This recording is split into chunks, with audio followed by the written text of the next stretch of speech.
마태복음 26장 1절부터 13절까지 말씀 다 찾으셨으면 제가 봉독하도록 하겠습니다. 1절. 예수께서 이 말씀을 다 마치시고 제자들에게 이르시되 너희가 아는 바와 같이 이틀이 지나면 유월절이라 인자가 십자가에 못 박히기 위하여 팔리리라 하시더라. 그때 대지사장들과 백성의 장로들이 가야바라 하는 대제사장의 관정에 모여 예수를 흉계로 잡아 죽이려고 의논하되 말하기를 밀란이 날까 하노니 명절에는 하지 말자 하더라. 예수께서 베다니 나병 환자 시몬의 집에 계실 때에 한 여자가 매우 귀한 향유 한 옥합을 가지고 나와서 식사하시는 예수의 머리에 부으니 제자들이 보고 분개하여 이르되 무슨 의도로 이것을 허비하느냐? 이것을 비싼 값에 팔아 가난한 자들에게 줄 수 있었겠도다 하거늘 예수께서 아시고 그들에게 이르시되 너희가 어찌하여 이 여자를 괴롭게 하느냐? 그가 내게 좋은 일을 하였느니라. 가난한 자들은 항상 너희와 함께 있거니와 나는 항상 함께 있지 아니하리라. 이 여자가 내 몸에 이 향유를 부은 것은 내 장례를 위하여 함이니라. 내가 진실로 너희에게 이르노니 온 천하에 어디에서든지 이 복음이 전파되는 곳에서는 이 여자가 행한 일도 말하여 그를 기억하리라 하시니라. 아멘. 이 시간 말씀의 제목은 향유를 부어드린 마리아. 향유를 부어드린 마리아. 이런 제목으로 하나님 말씀을 증거하겠습니다. 먼저 1절부터 5절까지는 예수님께서 십자가에 못 박히실 것을 예고하고 또 종교 지도자들이 예수를 죽일 흉계를 의논하는 것에 대해서 증거하고 있습니다. 1절부터 2절 같이 한번 읽어보겠습니다. 시작.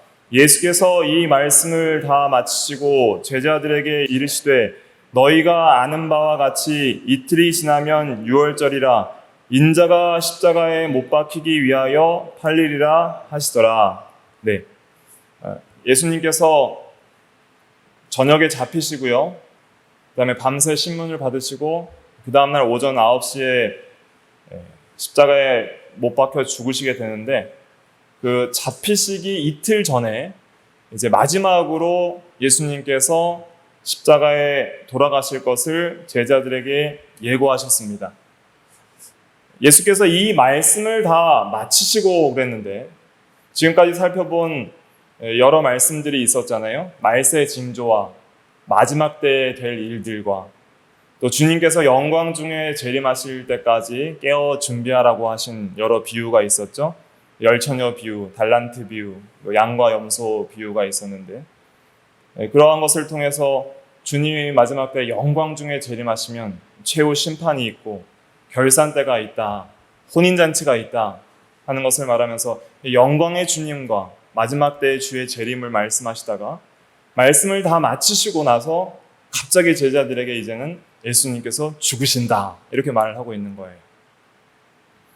그래서 영광의 주님께서 이 세상을 영광스럽게 다스리기 전에 먼저는 자기 백성을 그들의 죄에서 구원하시는 그런 구원 사역을 이루셔야 하는 것이죠.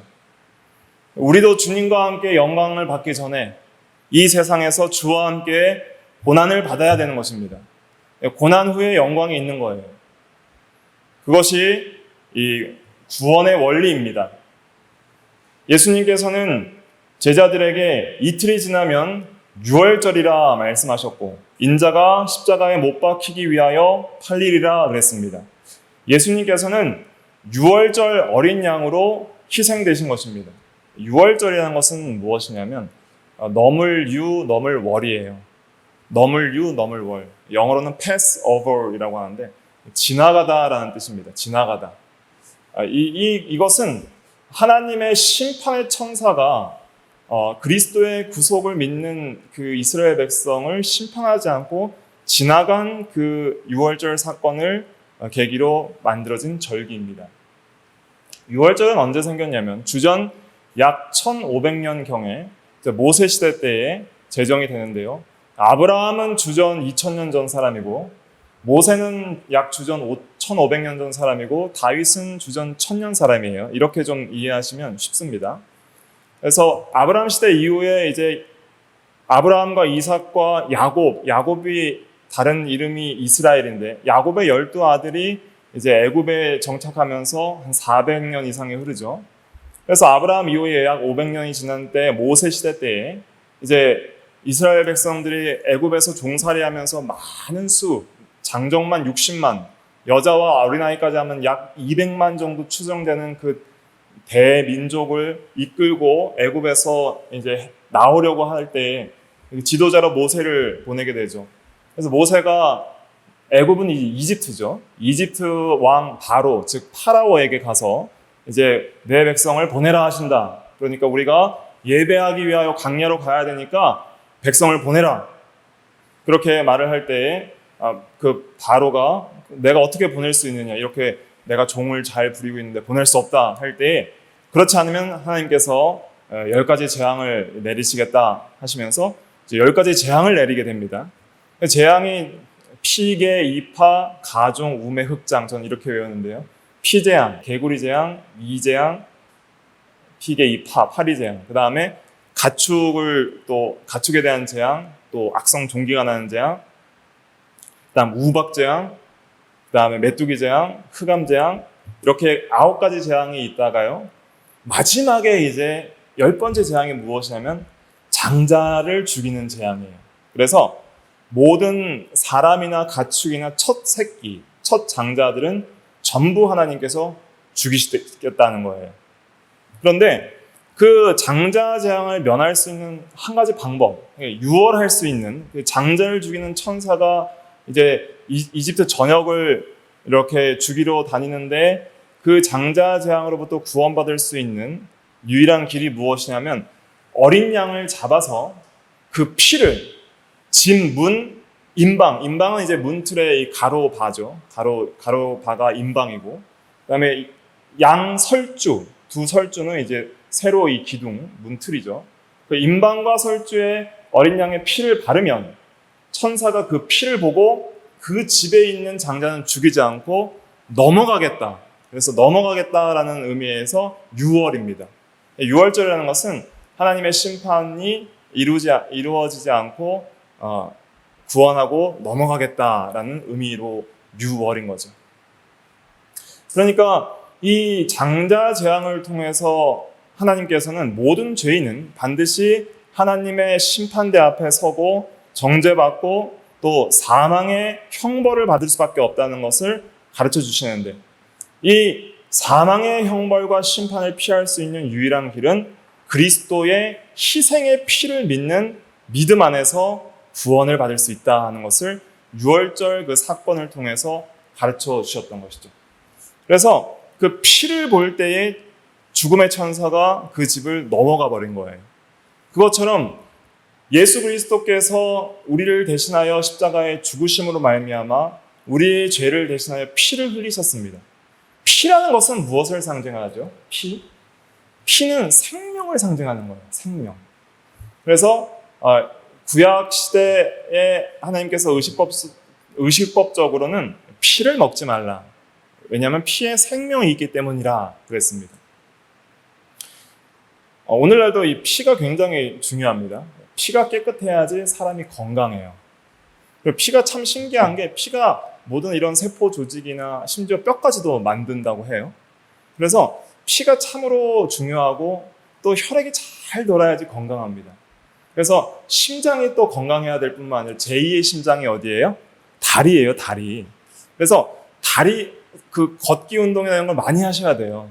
다리가 건강해야지 심장에서 보낸 피가 다리로 갔다가 다시 위로 올라올 수가 있는 거예요. 그래서 혈액순환이 잘 되고 또 피가 깨끗하려면은 뭐 미역이나 피가 깨끗해지는 좋은 음식을 먹고 나쁜 음식이나 해로운 걸 먹지 말고 그렇게 할 때 사람이 건강한 생활을 할 수 있죠.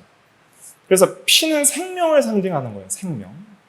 예수님께서 십자가에 피를 흘리셨다는 것은 어떤 의미냐면 생명을 희생하셨다는 것입니다. 우리를 대신해서 생명을 희생하신 것, 그것을 통해서 내 죄를 사하신 것이죠. 내가 내 죄값으로 내가 죽어야 되는데 내 죄 대신 예수님께서 대신 죽어주셨으니 이제는 내가 죽을 이유가 없는 것이 되는 것입니다. 그것이 구원의 은혜예요. 그런데 그 구원의 은혜를 누가 받느냐? 믿는 자가 받는 거예요. 믿는 자가. 그런데 믿음이라는 것은 세상 사람들이 보기에는 굉장히 어리석고 미련한 것입니다. 예수 그리스도를 믿으면 구원을 받는다니 세상의 어떤 지혜와 또 이성적인 판단으로 볼 때는 참으로 미련한 일이에요. 그렇기 때문에 고린도전서 1장 18절에 십자가의 도가 멸망하는 자들에게는 미련한 것이로되 구원을 얻는 우리에게는 하나님의 능력이라 그랬습니다. 세상 사람들이 보기에는 미련하지만 참으로 믿는 자에게는 구원을 주시는 영적 능력이 있는 거예요. 능력. 그 능력을 믿는 자들이 받게 되고 믿는 자들은 반드시 그 능력으로 말미암아 죄사함과 의롭다 하심과 영원한 생명을 얻게 됩니다. 그래서 이 세상에서 예수 그리스도께서 죄인을 위하여 십자가에 죽으셨다라는 이 소식만큼 기쁘고 복된 소식이 없는 거예요. 십자가에 도라는 것은 그리스도께서 십자가에서 죄인을 위해 죽으셨다는 소식이에요. 그것이 복음입니다. 그리고 그것을 믿는 모든 사람은 반드시 구원을 받습니다. 유월하는 거예요. 하나님의 심판을 면하는 거예요. 우리가 한 번 죽습니다. 한 번 죽는 것은 사람에게 정하신 것이요 그 후에는 심판이 있으리라 그랬습니다. 히브리서 9장에. 우리가 죽으면 하나님의 심판대 앞에 씁니다. 예수를 믿지 않고 죽은 모든 영혼들은 죽는 그 즉시 하나님 앞에 너는 죄인이라는 정죄를 받고 지옥으로 가는 거예요. 근데 성도의 죽음은 복됩니다. 이 세상에서 여러분들이 아무리 슬프고 괴롭고 힘들고 눈물 흘릴 일이 많아도 죽기 전까지 고생이 많죠. 육신도 아프고 마음도 아프고 죽기 전까지는 힘들어도 그 숨이 끊어지는 그 순간이 있을 거예요. 모든 생명의 호흡이 멈추고 이제는 심장의 호흡이 정지되고 영혼이 육신을 떠나는 그 순간적 찰나가 있습니다. 그때가 죽음인 거예요. 그 전까지는 뭐 죽도록 아파도 죽은 것이 아니죠.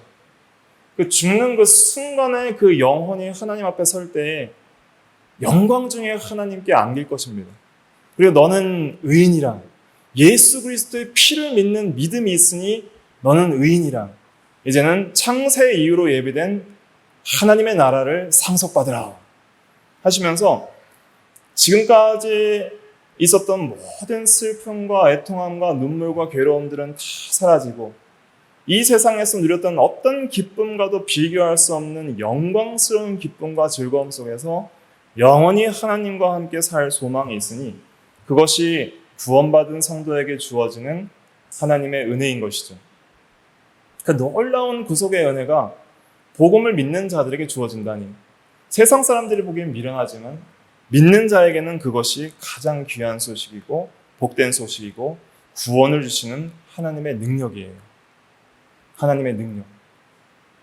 예수님께서는 제자들에게 계속 이러한 그 십자가의 도를 가르쳐 주셨습니다. 이 전까지 3번이나 말씀하셨고요. 마지막 죽기 이틀 전에, 잡히기 이틀 전에 한 번 더 말씀하셨습니다. 그러나 제자들은 그 말씀에 크게 감동을 받지 않았어요. 그 말씀에 크게 은혜를 받고 그 은혜에 사무쳐서 주님을 사랑하고 주님을 위해서 내가 어찌할꼬 하는 그러한 애절한 마음과 감격하는 마음이 전혀 없이 예수님 죽으면 안 될 텐데 그러면 이 세상 임금 못 되고 우리도 한 자리 차지 못할 텐데 하는 그러한 두려움과 슬픔 속에 있었던 것이죠. 그러나 성경에서 예수님의 구속의 그 도리에 대해서 깨닫는 사람이 거의 등장하지 않거든요. 예수님이 부활하신 이후에야 성도들이 이제 바로 깨닫기 시작하고요. 죽기 전까지는 이 진리를 깊이 있게 깨닫고 그 진리에 감격하는 사람들이 거의 없는데 오늘 본문에 참 훌륭한 신앙의 인물이 등장하는데 바로 마리아라는 사람입니다. 마리아라는 사람은 예수님의 그 십자가의 도의 진리를 깊이 깨닫고 그 은혜에 감격하여서 예수님께 귀한 향유 한 옥합을 부어드리게 되는데, 이것은 예수님의 장례를 준비하는 그러한 특별한 예식으로서 그렇게 부어드린 것이었죠. 6절부터 7절까지 같이 읽어보겠습니다. 시작. 예수께서 베다니 나병 환자 시몬의 집에 계실 때에 한 여자가 매우 귀한 향유 한 옥합을 가지고 나와서 식사하시는 예수의 머리에 부으니. 한 여자는 마리아를 말합니다. 누가복음 12장에 마리아가 부었다고 했는데요. 이 매우 귀한 향유 한 옥합이라 그랬는데 나드향이라고 했습니다. 요한복음 12장에는. 그런데 이 가치가 얼마나 귀한 옥합이냐면 약 300데나리온 정도 가치가 있다 그랬습니다. 요한복음 12장 6절에 보면 12장 5절에 보면 300데나리온에 이것을 팔 수 있다. 그런데 이것을 왜 허비하느냐라고 가룟 유다가 말을 하는 내용을 보면 이것이 한 300데나리온 정도 되는 가치임을 알 수 있습니다. 300데나리온이라면 어느 정도 값이냐면 한 데나리온은 장정 한 명이 나아가서 일해서 벌 수 있는 하루 일당이 1데나리온입니다. 1데나리온은 남자 하루 일당이에요. 그래서 오늘날로 대략 그냥 계산하면 하루에 한 20만 원 벌 수 있다 그러면 보통 요즘 그 인건비가 비싸졌으니까요. 한 20만 원 정도 측정하면은 300데나리온이면은 거의 1년 연봉인데 한 6천만 원 정도 되는 것이죠. 6천만 원 정도 되는 옥합을 가지고 와서 식사하는 자리에서 예수의 머리에 부었습니다. 이 당시 식사는 어떻게 했냐면 유대나라 전통은 이 오른쪽으로 이렇게 옆으로 기대서 팔을 이렇게 머리에 베고 이렇게 누워서 먹는 게 전통적인 식사 방법입니다. 그렇기 때문에 머리에 붓기가 좀 쉬웠던 것이죠. 이렇게 누워서 이제 기대고 이렇게 먹는 거예요. 그것이 전통적인 유대 식사 방식인데요. 그렇게 부을 때에 제자들이 보고 분개하여 이르되 무슨 의도로 이것을 허비하느냐. 이 의도를 전혀 모르는 것이죠. 제자들은 의도도 모르고 단순히 그 비싼 향료를 허비하는 것으로 생각하고 분개했습니다. 이 분개를 시작한 사람이 누구냐면 가룟 유다였습니다. 가룟 유다가 왜 이렇게 분개를 했냐면 그 향료의 값을 탐했기 때문이에요. 요한복음 12장 4절에 보면 가룟 유다가 말하되 5절에 이 향유를 어찌하여 300데나리온에 팔아 가난한 자들에게 주지 아니하였느냐 하니 이렇게 말하면 가난한 자들을 생각함이 아니요 그는 도둑이라 돈꾀를 맞고 거기 넣는 것을 훔쳐가미려라 그랬습니다. 이 분개한 것을 시작한 불평의 시작은 누구였냐면 가룟 유다였는데 가룟 유다는 뭐 하는 사람이었냐면 그 당시 예수님의 제자들의 그 재정을 담당하는 사람이었습니다. 돈꾀를 맡고 있었는데 그 향료를 팔아서 300데나리온을 얻으면 자기 관리하는 재정 안에 들어올 거 아니에요? 그러면 자기가 훔쳐가려고 했던 거예요, 그걸. 그래서 이러한 물질 욕심에 의해서 분개를 한 것이죠. 그러니까 이 불평한 이유는 합당한 반대가 아니었던 것입니다. 이것은 돈 욕심에 의한 불평이었습니다. 그런데 명분은 뭐냐면 대의 명분은 그럴듯한 걸 세우는 거예요. 대의 명분은 가난한 자들을 도왔으면 더 좋을 뻔했다. 9절에 보니까 이것을 비싼 값에 팔아 가난한 자들에게 줄 수 있었겠도다 하거늘 그랬습니다.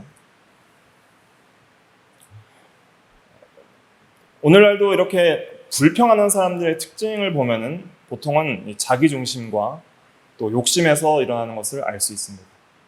불평은 그래서 그리스도인들은 하면 안 됩니다. 정당하고 합법적인 반대와 항의, 또 의견과 책망과는 다른 것입니다. 불평은 자기 욕심과 자기 중심에서 나오는 것이죠. 그리고 실제로 그가 가난한 자들을 생각함이 아니라 그랬죠. 가난한 자들을 도우려고 이런 얘기를 한 것이 아니라 도둑이라 거기 넣는 것을 훔쳐가미려라 그랬습니다. 그런데 사실 마리아는 가난한 사람들을 많이 도와줬을까요? 안 도와줬을까요? 성경에는 정확히 나와 있지 않지만 마리아는 많은 사람들을 섬긴 훌륭한 여자로 등장을 합니다. 그래서 나사로가 죽었을 때에도 많은 사람들이 그를 위로하러 왔던 것이죠. 사실은 오히려 마리아가 가난한 사람들이나 많은 주의 종들을 많이 도왔던 것이죠. 그리고 예수님께서 유대 지방에 오실 때마다 특별히 예수님께서 베다니 마리아의 집에 머무시면서 그 마리아의 섬김을 받았던 거예요. 그러니까 참 마리아는 다른 사람도 잘 섬기고 가난한 자도 다 돕고 잘 돕고 해서 덕망 있는 사람이었습니다. 실제로 가난한 사람들을 잘 도운 사람이 마리아예요. 그렇게 우리가 성경적으로 생각해 볼 수 있는 것이죠. 그런데 실제로 이런 돕지도 않는 사람들이 불평불만은 했던 것입니다. 사실 가룟 유다가 그 불평을 시작했을 때 다른 제자들도 동조해서 그 불평에 참여를 했던 거예요.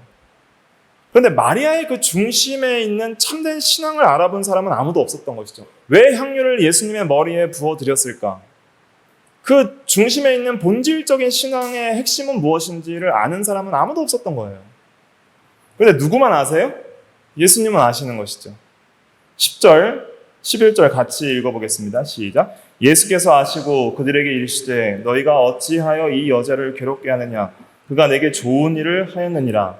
가난한 자들은 항상 너희와 함께 있거니와 나는 항상 함께 있지 아니하리라. 예수님은 아신다 그랬습니다.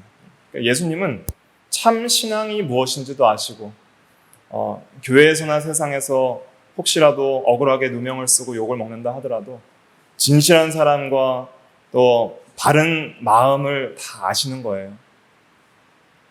때로는 우리가 잘한다고 했고 하나님의 영광을 위하여 일한다고 했지만은 어떤 사람들은 시기 질투하여 우리를 모함하기도 하고 또 오해하기도 합니다. 그러나 우리 예수님은 다 아시고 또 다 갚아주신다는 것을 우리가 믿어야 됩니다. 예수께서 아시고 그들에게 이르시되 너희가 어찌하여 이 여자를 괴롭게 하느냐? 그가 내게 좋은 일을 하였느니라. 가난한 자들은 항상 너희와 함께 있거니와 나는 항상 함께 있지 아니하리라. 이 여자가 내 몸에 이 향유를 부은 것은 내 장례를 위하여 함이니라 그랬습니다. 마리아가 뭐라고 말하지도 않고 부었잖아요. 무슨 의도로 이것을 부었는지 제자들은 모르죠. 근데 누구는 아시는 거예요? 예수님은 아시는 거예요. 마리아는 말도 안 하고 부었지만 그 중심에 무슨 의도로 이것을 하고 있는지 예수님만 아세요. 그리고 말씀해 주신 것이죠. 마리아 대신에. 이 향유를 부은 것은 내 장례를 위함이니라.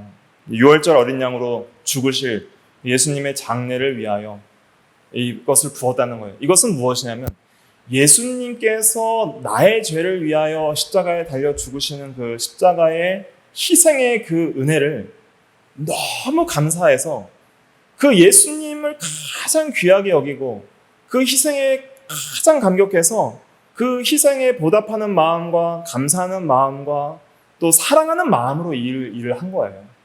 그러니까 마리아가 이 향유를 부은 것에는 예수님에 대한 지극히 큰 사랑이 들어있는 것이고 감사가 들어있는 것이고 보답하고자 하는 마음이 들어있는 것이죠.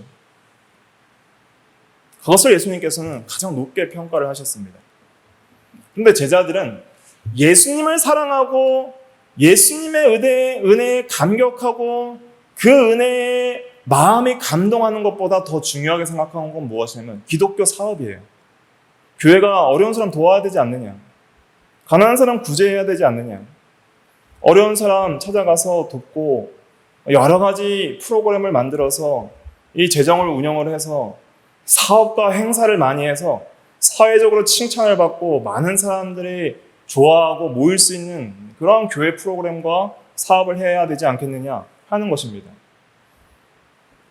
교회는 도덕 종교가 아닙니다. 이걸 오해하시면 안 됩니다.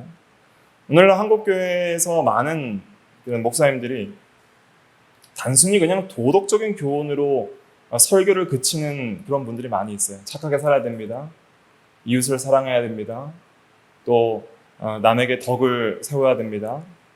그러면서 어떤 도덕적으로만 말과 행실에 있어서 보이는 면에 있어서 다른 사람에게 칭찬을 받고 도덕적으로 외적으로 경건하게 살아야 된다라고 거기에 초점을 맞춰서 기독교가 여러 가지 사업을 통해서 구제하고 또 봉사하고 어려운 사람 또 노숙자 가난한 사람 섬기고 그들을 위해서 많은 재정을 투입해서 재정적인 지원을 하고 또 여러 모임을 통해서 성도들의 어떤 일상생활을 돕고 또 뭐 공부를 가르치고 이러한 일들을 많이 하는 것이죠. 물론 그것이 이제 부수적으로 또 필요하다면 할 수는 있는 면들이 있습니다.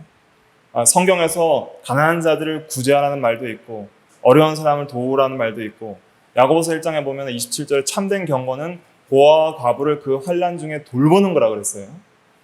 예수님께서도 이 세상에서 많은 사람들을 구제하시고 먹이시고 병자를 치료하시고 귀신을 쫓으시고 어려운 사람들을 많이 도와주셨습니다. 그런데 기독교 신앙에 있어서 본질은 그게 아닙니다. 기독교 신앙에 있어서 본질은 외적 도덕적인 삶이 본질이 아니에요. 가난한 사람 구제하고 다른 사람에게 좋게 하는 것이 기독교 신앙의 핵심이 아니라 기독교 신앙의 핵심은 예수를 믿고 구원을 얻는 것이고 기독교 신앙의 핵심은 주님을 사랑하는 거예요. 예수님의 십자가의 사랑과 은혜에 감격해서 나도 주님을 사랑하는 것이 기독교 신앙의 핵심입니다. 모든 도덕주의적인 기독교 사업이 거기에 주님을 믿고 사랑하는 것이 빠지면 그것은 껍데기예요. 기독교 신앙에는 영적인 면, 내적인 면이 있고요. 도덕적인 면, 외적인 면이 있습니다. 그래서 이것을 마태복음에서 여러 비유로 말씀하셨는데 마태복음 7장에서는 나무와 열매로 비유하셨어요. 좋은 나무가 좋은 열매를 맺고 나쁜 나무가 나쁜 열매를 맺는다. 7장 17절부터 18절에. 그리고 또 겉과 속으로도 비교하셨죠. 너희는 먼저 안을 깨끗이 하라. 그리하면 겉도 깨끗하리라. 기독교 신앙에 있어서 중요한 것은 내적인 면, 영적인 면, 신령한 면이 중요한 거예요. 신령한 면. 신령한 면이 바로 되면 도덕적인 면은 바르게 될 수밖에 없습니다. 영적인 면이 바르게 되면 외적인 면이 바르게 될 수밖에 없어요. 참된 신앙 안에서 참된 도덕이 나오고 참된 행위가 나오게 되어 있는 것이죠.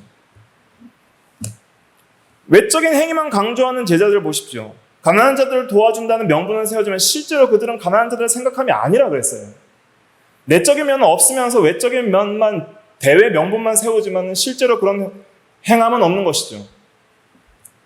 왜냐하면 인간은 전적으로 타락하여서 자기중심이 되고 이기적인 마음이 있기 때문에 내 이 속 사람이 변화되지 않으면 절대 겉으로 참된 변화의 삶이 나오질 않습니다.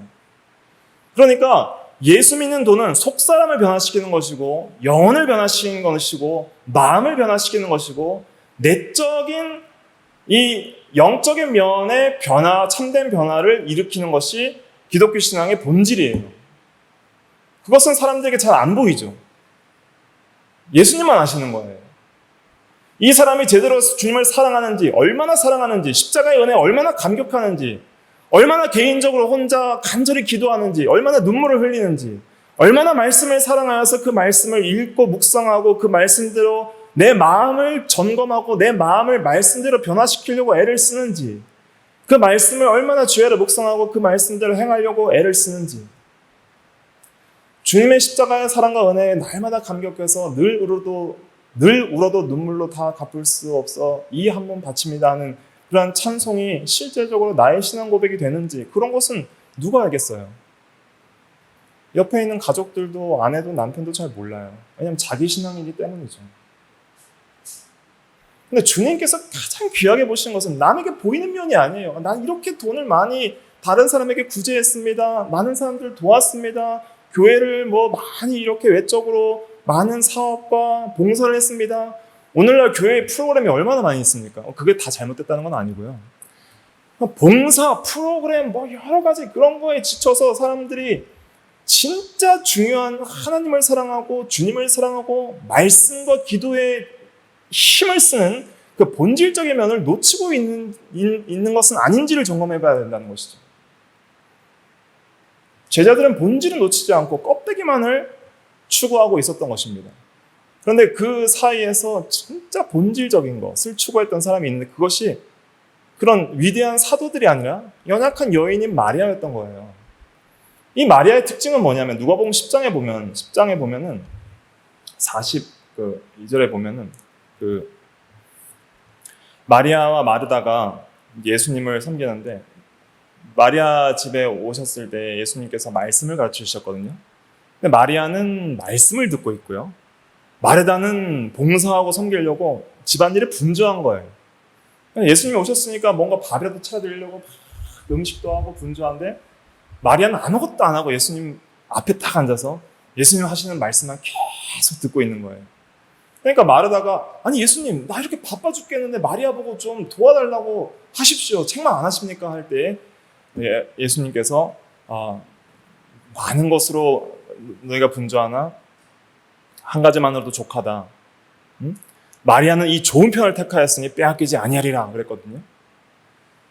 마리아의 중심은 뭐냐면 말씀을 사모하는 신앙이었습니다. 다른 사업이나 이런 봉사보다 더 중요한 본질적인 건 뭐냐면 예수님 말씀 듣는 거. 말씀 듣는 것에 집중하던 사람이었기 때문에 주님의 말씀을 허투루 안 들었던 거예요. 주님께서 내가 앞으로 팔려서 십자가에 죽게 되리라. 그 십자가의 구속의 진리들을 얼마나 많이 말씀해 주겠습니까? 그때 제자들은 한 귀로 듣고 한 귀로 흘렸지만 마리아는 그 말씀을 간직했던 것이고 이것이 도대체 무슨 의미인가를 묵상했던 것이고 이 죽음은 그냥 헛된 죽음이 아니라 내 죄를 대신하여 죽으신 그런 대리적 속죄의 죽음이구나 하는 것을 하나님의 감동으로 깊이 깨닫게 된 것이죠. 그것을 깨닫고 나니까 이제는 가만히 있을 수가 없었던 것입니다.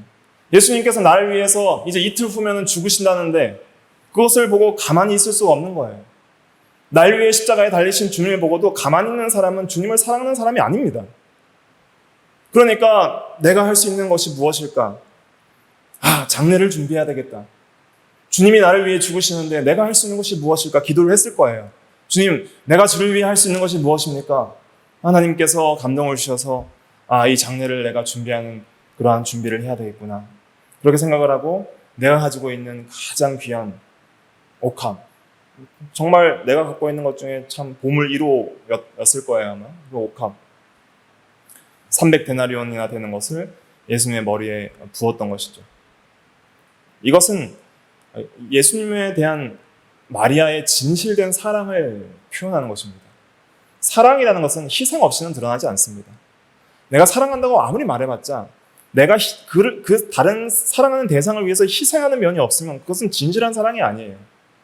말로만 사랑하지 말라. 행함과 진실함으로 사랑하라 그랬거든요. 요한일서에. 그러니까 사랑은 반드시 수고와 헌신과 희생이 들어가게 되어 있습니다. 남편이 아내를 사랑하면 남편은 아내를 위해서 봉사하고 헌신하는 거예요. 그 아내를 위해서 죽을 수 있어야 된다 그랬습니다. 또 부모가 자녀를 사랑하면 자녀를 위해서 헌신하는 거예요. 자녀가 아무리 말을 듣지 않고 여러 가지로 미운 짓을 해도 끝까지 사랑하면서 교훈과 책망과 바르게 함과 의로 교육함으로 그를 인내함으로 참고 온유함으로 그를 잘 기르는 것이죠. 그래서 요한복음 15장 13절에 친구를 위하여 목숨을 내어주는 것보다 더 큰 사랑이 없다 그랬습니다. 사랑은 희생이고 목숨을 주는 것보다 더 큰 사랑은 없으니 예수님께서 우리를 위하여 목숨을 내어주신 것은 우리를 향한 가장 큰 사랑의 표현이었던 것이죠.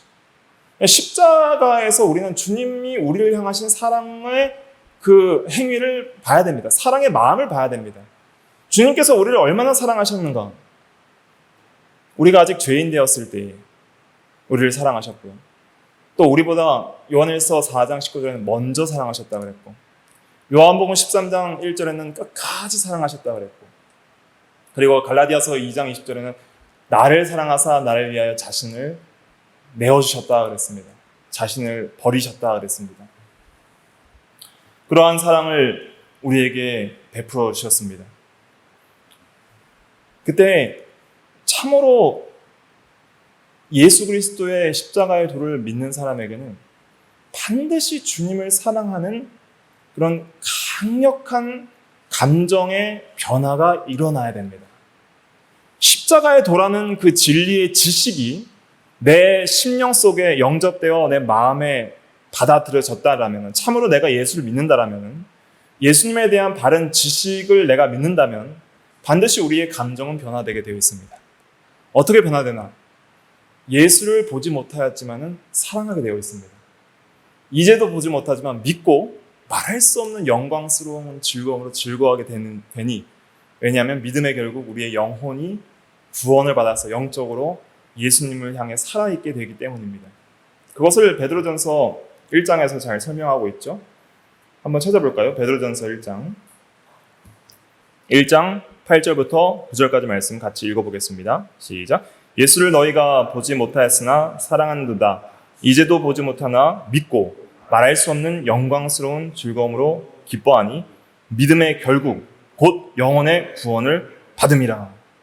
십자가의 도, 예수님이 죄인을 위하여 십자가에서 피 흘려 죽으셨다라는 그 도, 그 말씀을 믿으면 반드시 영혼의 구원을 받습니다. 반드시 영혼의 구원을 받습니다. 영혼의 구원을 받은 증거가 있습니다. 그것은 예수를 보지 못하지만 사랑하는 거예요. 사랑하는 것. 그것이 영적으로 산 증거입니다. 영적으로 살았다는 것은 예수를 향해 살았다는 것이고 하나님을 향해 살아있다는 것입니다. 살았다는 것은 반응한다는 것이죠. 살았다는 것은 인격적으로 반응하고 관계하고 교제한다는 것이니 알고 사랑한다는 것입니다. 예수님을 믿는 자는 예수님에 대하여 살아있고 예수님을 알고 사랑하고, 사랑하는 사람의 특징이 뭐죠? 우리가 누구를 사랑하게 되면 기쁘잖아요. 남녀 간의 연인이 처음 만나서 사랑하게 되면 세상은 그대로지만 세상이 달라 보이잖아요. 또 기쁨이 있기 때문이 그렇고, 또 엄마가 임신한 고통이 있었지만 아이를 낳는 기쁨이 있잖아요. 아이를 낳고 사랑하는 자녀를 봤을 때 말할 수 없는 기쁨이 있잖아요. 지난 고통을 잊어버릴 수 있는 그 말할 수 없는 기쁨이 사랑 때문에 있는 겁니다. 그렇게 엄마가 10개월 동안 고생하면서 품었던 그 아이를 사랑하면서 품었다가 사랑하면서 낳았으니 그 해산의 고통은 아이 낳는 기쁨으로 해소되는 것이죠. 아무튼 무언가를 사랑하면 기쁩니다. 인격적인 대상을 사랑하면 인격적인 대상 안에서 기뻐하는 것이 있고, 세상을 사랑하는 사람도 세상 사랑에서 약간의 기쁨들이 있을 수 있죠. 그러나 그런 기쁨들, 이 세속적인 기쁨들은 굉장히 일시적이고요, 잠깐 있다 없어지는 것이지만 예수를 사랑하는 기쁨은 예수님의 성품에 따라서, 예수님은 영원하시고 무한하시고 완전하시고 선하시고 지혜, 지식, 선의, 거룩, 사랑, 진실, 능력에 있어서 온전하시기 때문에 예수님을 사랑하는 그 사랑의 세계는 말할 수 없는 영광스러운 즐거움으로 영원하고 무한하고 지속적으로 자라나고 성장하지 떨어지는 것은 없는 거예요. 그러니까 예수님을 사랑하는 세계는 이렇게 뭐라 말할 수 없을 정도로 깊고 영광스럽고 무한하고 영원한 즐거움을 성도에게 주는 거예요. 그렇기 때문에 예수 믿는 사람들에게 이 사랑과 기쁨이 이 중심 속에 있을 때 비로소 뭐가 되냐면 모든 하나님의 말씀들을 순종할 수 있는 힘이 거기서 나옵니다. 주님이 사랑스럽지도 않은데 어떻게 주님의 말씀을 사랑하고 순종할 수 있겠어요? 예수님을 사랑해야지 계명을 순종한다 그랬고, 예수님을 사랑해야지 외적 도덕면이나 모든 행실면에 있어서 다른 사람에게 본이 되고 빛이 될 수 있는 그런 변화의 삶이 실제적으로 사라지게 되는 것이죠. 그래서 중요한 건 무엇이냐면 우리가 정말 이 내적인 면, 예수님만 아시는 그 영적인 면이 있는가? 예수님을 사랑하는 것은 주님만 아시는 거예요. 다른 사람이 알 수 없는 거예요. 목사도 알 수 없는 거예요. 여러분들이 제가 주님을 얼마나 사랑하는지, 또 각자 성도들이 얼마나 주님을 사랑하는지 알 수 있나요? 그 깊이는 우리가 알 수 없어요. 그러나 주님이 보시는 것은 그것이라는 것이죠. 네가 나를 얼마나 사랑하는가. 내가 너를 위해 몸버려 피 흘려 죽어서 가장 큰 사랑을 너에게 주었는데 너는 나에게 무엇 주려 하느냐. 나를 얼마나 사랑하느냐. 이것을 주님께서 물어보시고 우리에게 원하시는 것이죠. 그래서 시몬 베드로는 주님을 사랑해서 내가 죽을지언정 옥에 갇힐지언정 주님을 부인하지 않겠다고 했지만은 그 주님 앞에서 3번이나 주님을 모른다고 부인했잖아요. 그것은 주님을 자기 목숨보다 사랑하지 못한 것이죠. 그럴 때 요한복음 21장에 예수님께서 찾아오셔서 바요나 시몬아 네가 나를 사랑하느냐, 네가 나를 사랑하느냐, 네가 나를 사랑하느냐 3번 물으신 것입니다. 그게 핵심이라는 거예요. 사랑이 없으면 사도로서의 사역도 소용없고 양을 먹이고 치는 것도 소용없다는 거예요. 사랑이 있어야지 모든 종교적인 교회 생활과 교회의 모든 직분과 모든 봉사와 헌신도 그 사랑의 힘으로 주님이 주시는 마음으로 바르게 해나갈 수 있다는 것입니다. 그래서 기독교 신앙에 있어서 가장 중요한 것은 예수님을 믿고 사랑하고 주님 안에서 말할 수 없는 영광스러운 즐거움으로 즐거워하는 것입니다. 이렇게 하려면 우리가 어떻게 해야 될까요? 마리아와 같이 주님의 말씀을 사모해야 됩니다. 말씀을 사모하고 듣고 그 말씀을 마음에 새기기를 힘써야 돼요. 예수님의 말씀이 마음에 없는 사람은 주님을 사랑할 수가 없으니 주님을 모르기 때문입니다. 주님의 말씀을 많이 우리가 배울 때, 특히 복음서를 통해서 주님의 인격과 사역을 배울 때 주님이 이런 분이시구나 하는 걸 깨닫게 되죠. 그때 비로소 주님을 알고 사랑할 수 있게 되는 것입니다. 그런데 말씀만 우리가 배운다고 해서 사랑할 수 있는 것은 아니고 내 마음이 변화돼야 돼요. 베드로처럼 여전히 자기 사랑이 더 커서 주님을 부인할 수밖에 없는 그런 이기심이 우리 안에 있기 때문에 이 내적 본성이 변화되지 않고는 주님을 끝까지 사랑할 수가 없는 것이죠. 그렇기 위해서 우리는 기도해야 됩니다. 주여 하나님의 사랑을 우리 속에 부어주시옵소서. 성령께서 하나님의 사랑을 우리 마음속에 부으신다고 로마서 5장 5절에 말씀했거든요. 하나님의 사랑을 깊이 있게 깨닫고 우리도 주님을 사랑하는 진실한 성도가 되게 하여 주시옵소서. 그렇게 간절히 기도해 보세요.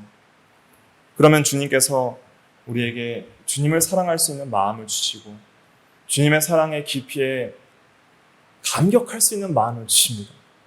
주님을 사랑하는 기도를 하게 되면 주님의 말씀이 내 마음속에 뜨겁게 생각이 나면서 주님을 사랑하는 마음 속에서 눈물로 기도하지 않을 수 없는 그런 은혜를 경험하게 되는 것이죠. 그럴 때 주님께서 그 사람의 마음을 알아주시고 그에게 함께하여 주시고 은혜를 주십니다. 그러면 그의 마음과 그의 삶이 참으로 합당하게 주님이 기뻐하시는 삶으로 변화되게 되는 것이죠. 아무쪼록 우리의 마음속에 예수 그리스도에 대한 사랑이 식지 않았는가를 점검해 봐야 됩니다. 요한계시록 2장에 보면 에베소 교회에게 책망한 딱 한 가지가 처음 사랑을 잃어버린 거라 그랬거든요. 아무리 많은 수고와 인내와 봉사와 헌신과 많은 섬김이 있다 할지라도 내가 정말 주님을 사랑하는 마음에 감격하여 살지 않으면 주님께서는 그러한 것을 기뻐하시지 않는 것이죠. 그래서 참으로 예수를 믿는 사람은 사랑하고 주님을 즐거워하는 그 세계 속에서 거해야 됩니다. 그것이 신령한 면이에요. 그것이 기독교 신앙의 본질이고 영적인 면이고 내적인 면이고 핵심입니다. 그것 빠지면 아무것도 없는 거나 마찬가지예요. 사랑이 없으면 아무것도 아니라 그랬습니다. 13절 읽고 마치겠습니다. 26장 13절 시작. 내가 진실로 너희에게 이르노니 온 천하에 어디에서든지 이 복음이 전파되는 곳에서는 이 여자가 행한 일도 말하여 그를 기억하리라 하시니라. 예. 복음이 전파되는 곳에 이 여자가 행한 일을 말하라. 그리고 기억하라. 이렇게 말씀하셨습니다. 그러니까 복음을 믿는 사람, 주님께서 죄인을 위하여 십자가에 피 흘려 죽으셨다는 그 진리를 믿는 사람은 이 여자처럼 주님을 사랑하는 삶을 살게 하라는 것이죠. 이게 중요하다는 것입니다. 주님이 나를 위하여 사랑하셔서 가장 큰 사랑을 우리에게 보여주셨으니 나도 주를 사랑합니다 하는 신앙을 가지는 것이 참된 복음을 믿는 신앙이다 하는 것을 가르치라는 거예요. 그래서 우리도 이 신앙을 회복해야 되겠습니다. 우리가 사실은 많은 진리를 배우고 교리를 배우고 교회 생활에 익숙해지고 해도 목사라 할지라도 사실은 주님을 사랑하는 그 사랑을 잃어버리기가 참 쉽거든요. 다시 본질로 돌아가고 다시 처음 사랑으로 돌아가야 됩니다. 그래서 주님의 사랑을 잃어버린 것을 가지고 눈물로 회개하고 주님을 자기 목숨보다 더 사랑하기 위하여 간절히 말씀을 붙들고 기도하여서 정말 주님을 사랑하고 말할 수 없는 영광스러운 즐거움으로 기뻐하는 저와 여러분들이 다 되시기를 간절히 바랍니다. 기도하겠습니다.